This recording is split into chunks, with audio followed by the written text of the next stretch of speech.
দেখতে দেখতে জামাইয়ের বার্থডের দিনটাও চলে আসলো। আমরা দুজনই আমাদের স্পেশাল দিনগুলো নিয়ে খুবই এক্সাইটেড থাকি, কারণ এই দিনগুলোতেই দুজন দুজনকে একটু সময় দেওয়া হয়, কোয়ালিটি টাইম স্পেন্ড করা হয়। তো আমি ওর জন্য এখান থেকে কেক কিনতেছিলাম, তারপর সোজা চলে গেলাম তার জন্য রেডি করা সারপ্রাইজ প্লেসে। অ্যান্ড সে দেখো ধীরে ধীরে একটু একটু করে তার সেই সারপ্রাইজ প্লেসের দিকে আগাচ্ছিল, আর আমার বুকটাও কেমন কেমন করতেছিল যে ওর আসলে কেমন লাগবে, জায়গাটা ওর পছন্দ হবে কিনা। যাই হোক, ওর অদ্ভুত রিয়াকশন ভিডিও দেখার জন্য কিন্তু তোমরা অবশ্যই ওয়েট করবা। যদিও ওর খুব একটা ড্রামাটিক রিয়াকশন থাকে না, বাট এই রেস্টুরেন্টটা ছিল প্রায় 11 তলার উপরে, অ্যান্ড এখান থেকে যেই ভিউটা দেখা যাচ্ছিল, জায়গাটা যেরকম তেরকমই হোক, আমাদের কিন্তু ওয়েদারটা খুবই ভালো লাগতেছিল। এত সুন্দর হাওয়া দিচ্ছিল, ওখানে বসে থেকে আমরা খুবই এনজয় করতেছিলাম।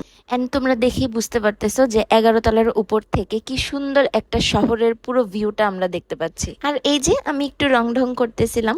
আর রেস্টুরেন্টে যখন যাই তখন জামাই যখন নিজ হাতে খাবার বেড়ে দেয় বা খাওয়ায় দেয়, তখন কিন্তু নিজেকেও খুব স্পেশাল লাগে। আমি ওর জন্য কি স্পেশাল ফিল করাবো, ওই আমাকে স্পেশাল ফিল করায় সবসময়। তো আমরা ওদের জায়গাটা এনজয় করতেছিলাম, ওদের ফুডগুলো এনজয় করতেছিলাম।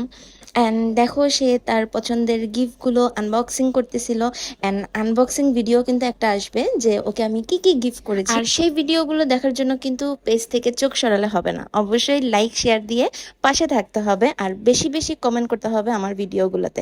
কজ তোমাদের কমেন্টগুলো পড়তে কিন্তু আমার খুব ভালো লাগে, অ্যান্ড তোমাদের সাথে কানেক্ট থাকতে আমার খুব ভালো লাগে। সো আজকের দিনটা এই পর্যন্তই। সবাই ভালো থেকো, সুস্থ থেকো, আল্লাহ হাফেজ।